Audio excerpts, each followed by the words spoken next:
Hey guys, we're back on Show Jesus, and this week we're talking about the future. So with the future, sometimes God can give us a wake-up call and kind of take us in a different direction than what we expected.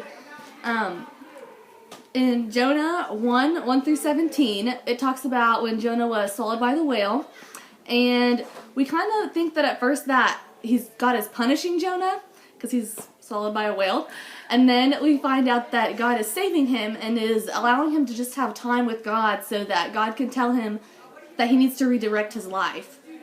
And God does that to us all the time. So yeah, we've all had those experiences in our life when we look back and we think that was really hard to go through, but we wouldn't be the same people without those kind of experiences.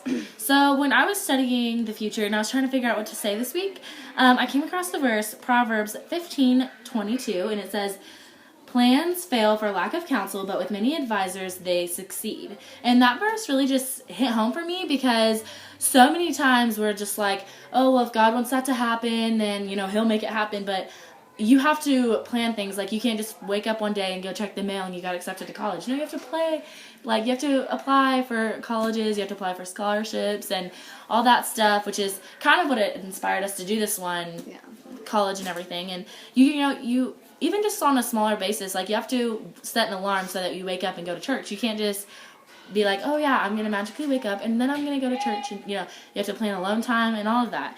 And even the part that says, but with many advisors they succeed. Just a couple weeks ago, Lana and I went to Kennedy Coffee and we just sat down and we talked about our futures. We talked about college and what we thought that God wanted us to major in.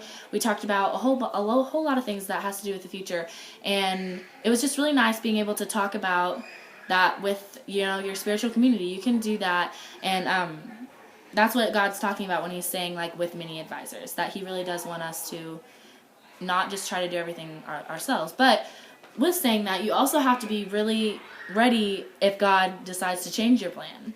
Yeah. The other thing we wanted to talk to you guys about was having unanswered prayers. And something I just wanted to address first is that just because God has not answered a prayer that you prayed today doesn't mean that it's an unanswered prayer. That just means that you have to have patience with him. He doesn't give you things that you want right then and now. He's going to give it to you when you least expect it. And we just have to remember that we're always on his perfect timing. Always on God's timing. God's timing is never too late and it's never too early. And if he doesn't give you exactly what you prayed for, he is going to give you something that is even better than what you prayed for. So just remember that. And our challenge for you guys this week is just to pray about your future and pray for a willing heart that even if he doesn't give you the exact plan that you thought that you were going to be given, that you will still be able to be molded into what he wants you to be and just glorify him. And we'll see you guys next week. Bye!